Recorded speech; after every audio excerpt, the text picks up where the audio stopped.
It is Labor Day, and we made it to September. And my goodness, I don't want to get political, but how can you not get kind of political? I mean, it's coming, and that election is around the corner. And I know, Terry, you talk a lot about either way.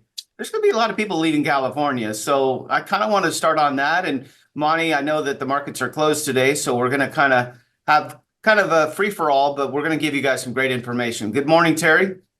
Great to see you, David. Yes, big things happening in California. I think we're going to continue to see a mass exodus out of California, just with all this stuff going on. Anytime you open up a news channel, anything like that, there's just things going on there that you just can't believe. Yeah, Monty, and I don't know how much you stay in tune with. You probably don't stay in tune as much as me and Terry do, but there's craziness in California. We're getting close to the election, and maybe we don't try to get political on our show, but Monty, maybe you touch on it just briefly and we move on. Yeah, absolutely. Good morning. So yes, the word on the street is there's $150,000 being given out to illegal immigrants in California. It makes me think of Oprah Winfrey. Like, you get a house, you get a house, you get a house. Wait a minute, hold on. Can I identify as an illegal? Well, Terry, anything that happens in California, I don't think anyone can even say that, wow, that's really crazy. They don't even say that anymore, do they? No, it just keeps going further and further left. They're spending money they don't have. I've said this for years, long before I ever left California. There will never be enough money in the government to fund everything they want to do. That's why they continue to raise regulations, fees, all of these other things. There'll never be enough money because they keep coming up with programs like this. $150,000 if you're an illegal immigrant that doesn't keep you from qualifying for that money for a home loan for a down payment. However, I will say that right now that program is completely unfunded. However, that doesn't mean they're going to raise taxes just to fund something like that. So how does an illegal immigrant qualify for a mortgage? Monty, how many illegal immigrants are you doing mortgages for right now? Right now, not many. I will say, kidding aside, people that have come to the United States from Mexico or other countries and they have an I-10, an individual taxpayer identification number, we can absolutely help them all over the nation get houses. And that's one of the specialties actually that we have within our portfolio division is helping people that are here paying taxes, working hard, that sort of thing, get homes. Well, and I don't mind those people coming here as long as they're going to go to work and help people out. And I want them to come here legally, of course. But if they're anyway, I have to make my disclaimer, guys. I'm serious when I say we don't get political, and it's pretty easy to make fun of California, and even if you're happy in California, but our disclaimer is, look, we're not trying to tell you to leave. We're just telling you that there's a better life out there. And if you are interested and you want to live in a free place and not have so much regulation, we can help you do that. So if you want to stay, stay. But if you want to go, that's why we're here. So that's what we do every week. And I want to move on to something that I'm super excited. I keep talking about it week after week. And yes, we are in September. It's September 1st. Is this the first or the second? I'm not sure. Second. So we're deep into September, and there's going to be rate cuts, I heard, Monty. What talk a little bit about some fun stuff and buying a house. Yeah, absolutely. So that big fun date is September the 18th. So we're nearly 2 weeks away from that date. What we saw Friday, that's what we've got as far as an update today. Is where we ended Friday. We don't have the markets open today to tell you what's going on. That'll again happen tomorrow. But as of Friday, what we saw is PCE, the personal consumption expenditures, come in. That's the Fed's favorite measure of inflation. And it came in within the range that they wanted it to be in. It showed that the headline or the all-in inflation rose about 0.155% in July, which was rounded in the media to zero point 0.2. They said, oh, it came in at 0.2. Slightly below the 0.2 that they said that they expected. So it looked like it was exactly the same. It was a little bit lower. So year over year inflation remained, though, at 2.5%, which is a little bit better than the 2.6% that they anticipated. Now, the core rate strips out all the food and energy costs. That's the main focus of the Fed. That one rose 0.161. And they also rounded that up to 0.2, and that was slightly cooler than the 0.2 that they expected it to be. the year-over-year core inflation, it remained at 2.6. It was 2.62 to be precise. Some estimates were looking for that to rise up to 2.7. And so the monthly core reading was also very good.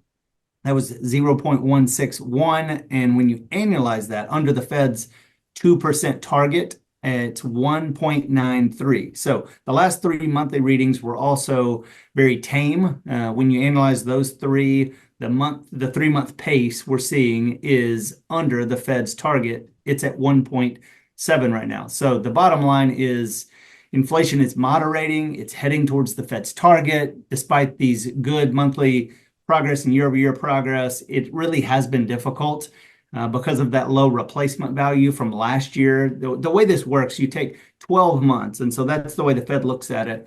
And each month they replace 12 months prior with the new number. So you pull out last July's and you put in this July. So it's kind of funny when you start to realize, oh, is that how they're doing this? Yeah. So in some months you have a big number, and so when you get to that 12-month mark the next year and you replace it, it makes a bigger difference, even if the number wasn't shockingly big. So that's interesting. August from last year was very low. And so that's the reason I'm sharing that with you. August from last year was very low, but we're going to see good progress when we get to September because that replacement value for September was quite a bit higher. So the fourth quarter will be tough. Quarter one of 2025, though, is where we'll probably see a big improvement again because that replacement value for January of 2024 was pretty big. So we feel that there's a really good chance we're going to hit that 2% inflation target by first quarter of 2025. That doesn't mean rate cuts are waiting till then. Rate cuts are coming because they know we're on pace to get there already. We're already moving at that pace. So yes, September the 18th, that's the big exciting day. The Fed has been confirmed in everything that's leading up to this, all these reports that are coming out. That's also helping them have confidence that they're either going to do a 25 basis point cut or a 50 basis point cut, kind of doesn't matter. And then now there's strong belief that they'll do another cut by the end of 2024. So I want to break down a couple other things for y'all. Well, And then hold on, before you Yeah. go, I want to, Yeah. since it is Labor Day, I figured Yeah. you probably do have the crystal ball with you right there on the desk. And to our members, I definitely was going to ask you this today because, our members, they don't know when they want to leave.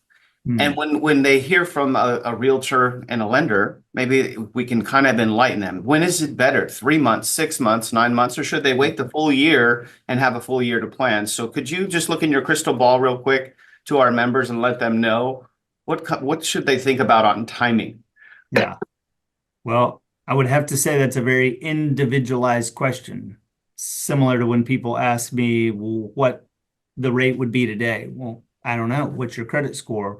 How much money are you putting down? What kind of a loan are we talking about? There's not a one size fits all. And so when you should leave depends on you in large part. So I want to know your individual situation. However, at a higher level, just speaking to the gross population here, the sooner the better, I would say, because the more rates start to drop, the more competitive it's going to get, the harder it will be to get as good of a deal on a house, which is what really matters. The rate does matter, but it doesn't matter as much as the appreciation. And so as rates go down, home prices will go up. The sooner you jump into that wave, the more of that wave you're going to get to catch going up. You'll probably refinance once or twice if you do this in the next couple of months, and that's okay.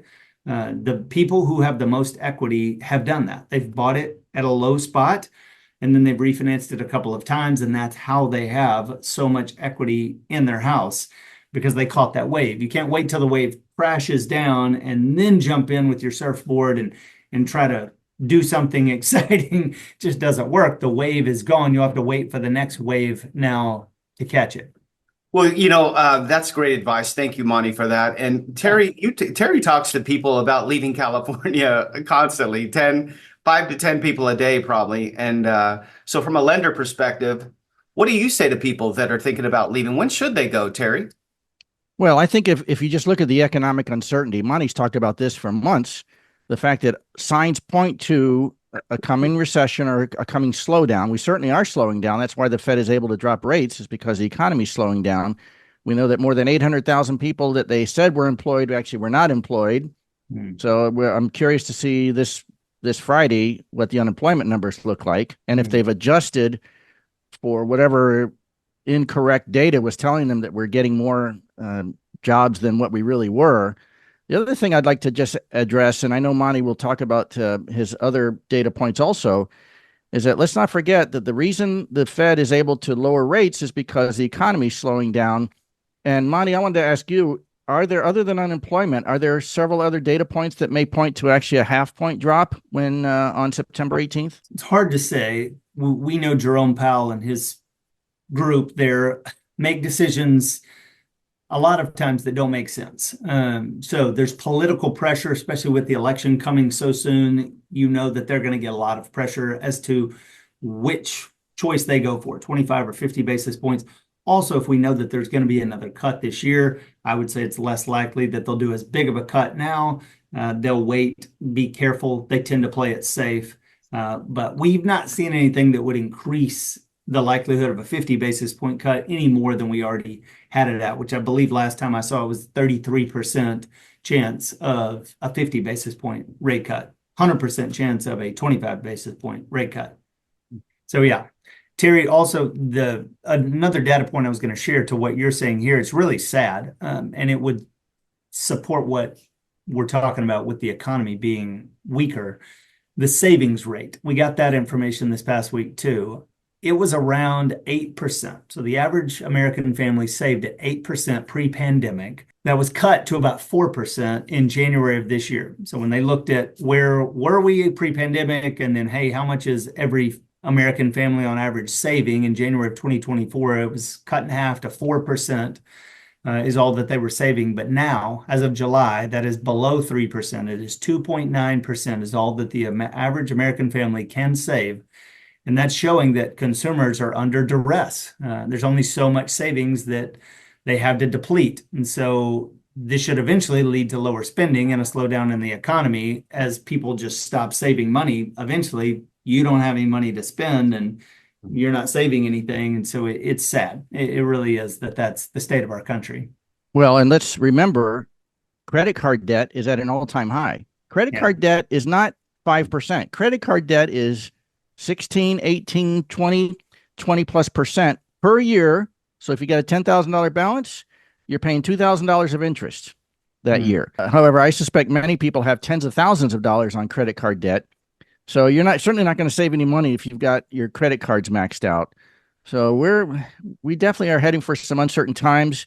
One thing I wanted to ask you about also, Monty, I was listening to a interview last night, and this gentleman says the coming refi debacle in the commercial real estate world is going to create a severe economic downturn because, I mean, you look at San Francisco, more than 30% of all commercial real estate is vacant in San Francisco. Now we know why, but have you heard anything about that? How that's going to affect the people trying to refi commercial businesses?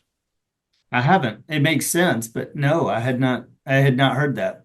Well, because they all took out their loans when the Fed was at zero, and now they got to refi because commercial loans are not 30-year fixed. Commercial loans are some sort of fixed for a certain period, then you got to refinance it. And in fact, I saw a story where a building was being constructed in San Francisco, an office building. They were going to spend $1 billion on building that new office building, and they just said, nope, we're not building this building now. They dug the foundation, started to improve it, and now they completely stopped construction. I think they said they're going to turn it into a park now. So it just tells you with Twitter leaving San Francisco, I'm sorry, it's called X now. You know, I don't know if you know this, but the Salesforce Tower, the largest office building, I think, on the West Coast, Salesforce has said they're very smart. They didn't own that building, but they're saying, you know what, we're not gonna keep filling up this building. Whoever the owner is, you can have it. So anyway, I just think that commercial real estate is the ticking time bomb that also could be a problem with the economy. Yeah, people are working from home nowadays anyway, so the need for commercial real estate may be decreasing too for big companies. Sure. What I was going to say is I want to caution our members again, and you hear all these numbers and statistics. If you start getting too wrapped up in that, then you're going to drive yourself crazy. We're just giving you guys factual numbers and we're trying to give you advice. But at the end of the day, I mean, we say this all the time on our show. We've never really had a member that came back and said, I made a huge mistake by leaving.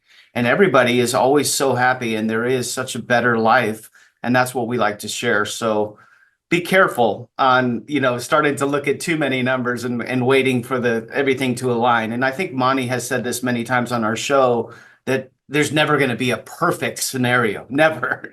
So, and I want to be respectful of people's times. Today is Labor Day, so it is a holiday. I hope you guys have the best time with your family and friends and have that barbecue and enjoy this supposedly last day of summer. And anything else in closing, Monty, that you can think of? I'll remind everybody the jobs report is coming out Friday, so that will be interesting to see and will give us a better picture into what our update will be next week. And also, reminder that in most states outside of California, you can get a bigger home for a better price.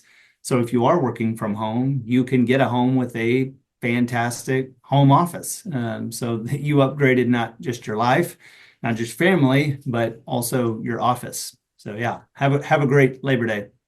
And Terry, any closing thoughts from you? Well, I take exception with one thing you said, David. When we were on our Southern Freedom Tour, we did talk to a lot of people who'd left California. They did make one mistake. Do you remember what that mistake was? They should have done it sooner. They should have left sooner. That's right. So that was the only mistake that they made. So that's we can give them some grace for that. Well, we hope you enjoyed episode 16. And of course, we want to try to help as many people as we can. And by you liking and commenting and sharing our post and subscribing to our YouTube channel, it really helps us grow. And I do appreciate that. And I mean it from the bottom of my heart. Enjoy your family, enjoy your Labor Day, and we'll talk to you soon. Take care. Bye-bye.